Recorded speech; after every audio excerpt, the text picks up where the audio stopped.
Sarah-Christine Bourriane, journaliste pour le Verbe Média. Bonjour et bienvenue à On n'est pas du monde. Bonjour. Sarah, je sais que tu t'es toujours intéressée au rapport entre la foi et la science. Tu es une amatrice de l'Observatoire du Mont Mégantic, dont on parlait il y a quelques instants avec M. Duthil. Oui, j'ai déjà travaillé. Puis, les extraterrestres ne passent pas à côté de ces enjeux là, couverts par le Vatican. Comment tu as découvert ça, là, que le Vatican parle des extraterrestres? Bien, il ne s'agit pas d'avoir froid aux extraterrestres. C'est plus de savoir comment ça pourrait s'articuler, la possibilité de la vie dans l'univers, avec la foi chrétienne qui croit quand même en Quoi un qu'on Dieu peut fait croire homme. qu'il y a de la vie ailleurs dans l'univers. Oui, donc, mais sérieusement, l'Église peut paraître rétrograde.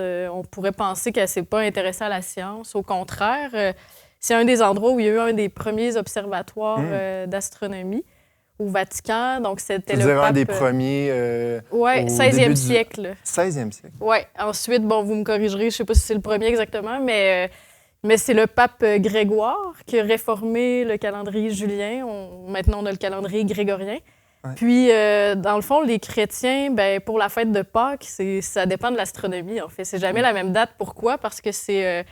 le premier dimanche après la pleine lune, après l'équinoxe de printemps. Ça fait plusieurs années que j'essaie de comprendre ça, puis j'y arrive pas encore. Puis c'est important, c'est printemps ecclésiastique et pleine lune ecclésiastique, avec des tables qui datent des années 1600. Bon, donc, c'est pas les versions modernes. C'est le Concile de Nicée-Constantinople en 328 que ça a été défini. C'est la règle du Comput. Je suis curieux de savoir comment la communauté scientifique, les astrophysiciens, perçoivent les efforts du Vatican pour, en astrophysique. Est-ce que c'est un peu risible? Ou non, mais écoutez, le Vatican a restauré, j'espère pas dire de conneries, c'est à la fin du 19e siècle qu'ils ont restauré l'observatoire. Le Vatican, c'était à l'époque qu'ils voulaient se rapprocher de la science, parce qu'il y avait eu l'affaire Galilée dans les années 1600, mais là, il y a un observatoire qui était au Vatican. Ils ont été obligés de le déménager à Castel Gandolfo à cause de la pollution lumineuse. Mais le Vatican, à l'époque, il était dans la science de l'époque. Il faisait une cartographie du ciel, un projet pharaonique qui s'appelle la carte du ciel. Okay. Il y a un jésuite puis des sœurs qui ont numérisé des plaques photos pendant des 50 ans ou 100. En tout cas, c'est une affaire de fou, là, un projet. Vraiment, ça retardait la science européenne parce que tout le monde travaillait sur ce projet-là. Mais le Vatican est aussi connu pour une autre chose, qui est sa collection de météorites. À Castel Gandolfo, la résidence du pape, il y a un gros musée, puis il y a plein de météorites. J'en parle dans mon roman, c'est pour ça que j'étais au courant. Puis, ils ont un observatoire en Arizona aussi. Donc, et ça fait partie, tu sais, l'Académie pontificale des sciences, ça fait partie... Ils ne veulent pas avoir une opposition avec la science. C'est pas supposé non plus. C'est supposé être comme un peu en parallèle, ces deux univers-là. Fait que le Vatican, à l'époque, avait essayé de se rattacher. Puis, il y a quand même, c'était des mécènes. Ils étaient riches, ils avaient moyen de payer des scientifiques. Fait qu'ils ont payé des scientifiques pendant longtemps pour certains travaux qui intéressaient. Donc, le Vatican est vu comme une institution rigoureuse dans son approche. Oui, bien, l'Observatoire du Vatican, c'est un observatoire comme l'Observatoire du Mont Mégantic, à peu près, vous direz, du même genre de calibre. Là. C'est dans leur domaine des météorites, c'est une institution reconnue. En histoire des sciences, écoutez, ils ont des trucs hallucinants parce que c'est une bibliothèque qui date de plusieurs siècles, donc personne ne peut battre ça pour quelques grandes universités dans le monde. Donc, tu sais, ils ont en fait, si vous allez voir n'importe quelle université, ils ont toutes leur niche. Tout le monde a son petit domaine où il est vraiment le meilleur, mais tout le monde n'est pas le meilleur partout. Là. Mais là, Sarah, est-ce qu'il est question des extraterrestres dans la Bible ou... Dans la Bible, je voulais dire, le pape a même envoyé un message dans l'espace. Ah oui? Avant Twitter, là, ici. En juin, il a envoyé un message d'espérance. Oui, juin 2023. Bon. Donc, le pape aussi a fait son effort. Aux étoiles, il voulait envoyer un message qui dépassait les frontières. Comme Saint François d'Assise, il prêche exactement. à l'univers. Pour la Bible, il y a à peu près une cinquantaine de mentions du mot « étoile ». On dit qu'Abraham, le père des croyants, on dit que Dieu lui promet une descendance aussi nombreuse que les étoiles du ciel. On peut dire qu'à l'œil nu, à l'époque, les étoiles dans le ciel, on en voit peut-être 5-6 000. Donc, on pourrait se dire, c'est pas une très grande descendance, mais c'est aussi nombreuse que les grains de sable sur la Terre. Puis, des grains de sable, il y en a des milliards et des milliards, là. Donc, c'est comme si ça pourrait laisser penser que Ben oui, il y a peut-être une infinité d'étoiles, donc une infinité de planètes aussi. Ouais. Après ça, on parle des cieux. Bon, on parle aussi de les anges et des extraterrestres. Dans quel sens? Ben, c'est des créatures qui sont pas terrestres, qui sont spirituelles. Mais c'est vrai que je pense que c'est le prophète Isaïe là, qui parle à un moment donné des anges, là, puis c'est comme... c'est assez... Ça a l'air d'un extraterrestre. Ouais, oui, mais c'est le char... On est loin de la représentation du petit chérubin. Là. Oui, c'est ça. Ben, ça, c'est le char d'Ézéchiel. Là. Ouais. On peut voir dans des reportages sur Canal D comment que la Bible avait prouvé l'existence des extraterrestres. Okay. Donc, il y a comme un char céleste. Bien, évidemment, les pères de l'Église vont avoir une autre interprétation. Oui, il y a beaucoup de théories. Oui, ben, c'est une occurrence. Puis c'est un char avec une plateforme qui descend du ciel avec plusieurs têtes, plusieurs yeux. Mais sinon, la Bible est assez silencieuse, au sens où ceux qui l'ont écrit étaient d'une certaine époque aussi. Mais on pourrait trouver peut-être des traces. Comme Georges Lemaître, lui, quand il a fait sa théorie du Big Bang, il s'est inspiré de la Genèse. C'est sûr que la Bible, c'est un livre qui parle du salut. Galilée va dire, la Bible nous dit...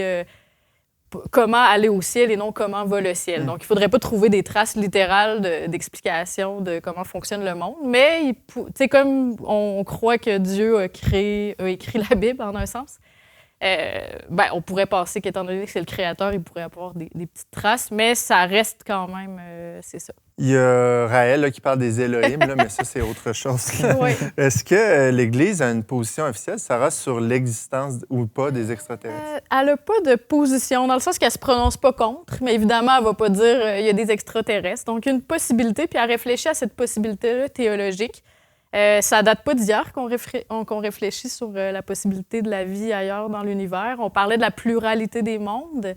Donc, déjà, un père de l'Église, Origène, s'est exprimé sur la question. Il y avait eu un gros débat en 1277. L'évêque de Paris avait tranché parce qu'il y avait la vision aristotélicienne où on Le dit débat, que... c'était quoi exactement? C'est sûr qu'avant la révolution copernicienne, on pensait que la Terre était au centre de l'univers puis que ça ne tournait pas autour du Soleil. Donc, l'homme, c'était une vision très anthropocentrée. Puis dans le fond, je pourrais pas trop donner de détails, mais l'idée, c'était est-ce qu'il y aurait d'autres mondes? Puis l'évêque de Paris avait tranché en disant on ne devrait pas imposer nos limites à Dieu. T'sais, si Dieu a créé une multitude de mondes, il est libre de le faire. Donc, puis après ça, il y a eu la révolution copernicienne comme on la connaît. Puis là, ça pose la question des planètes habitables, qu'il y a d'autres planètes, il y a d'autres soleils semblables aux nôtres, puis d'autres planètes qui tournent autour de d'autres étoiles. Donc, à ce moment-là, c'est sûr que ça a été un grand choc pour l'humain. Puis, évidemment, si on arrivait à communiquer avec d'autres êtres ailleurs dans l'univers, je pense que ça créerait une très grande révolution aussi.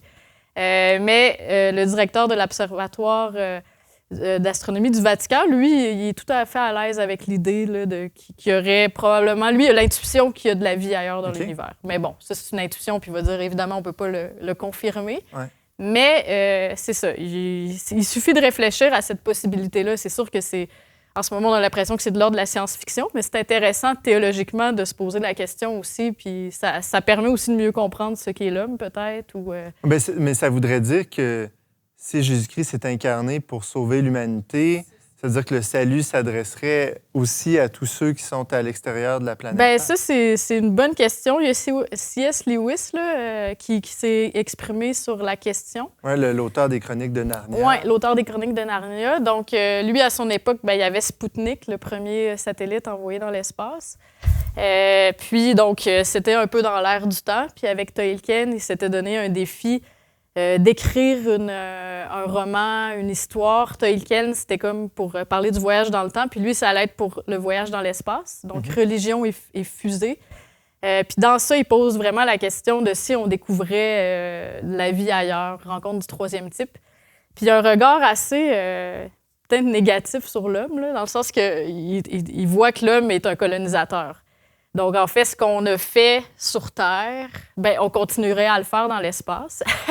Ce qui est un peu déjà le cas. Oui, puis là, il y a comme... on est allé sur la Lune. Exactement. Donc là, dans sa nouvelle, je ne sais pas si c'est une nouvelle, mais dans sa fiction, il y a comme un businessman qui rechercherait de l'or puis qui amènerait de la corruption sur une planète où il y aurait de la bienveillance puis de l'amitié. Parce que c'est vrai que la question se pose...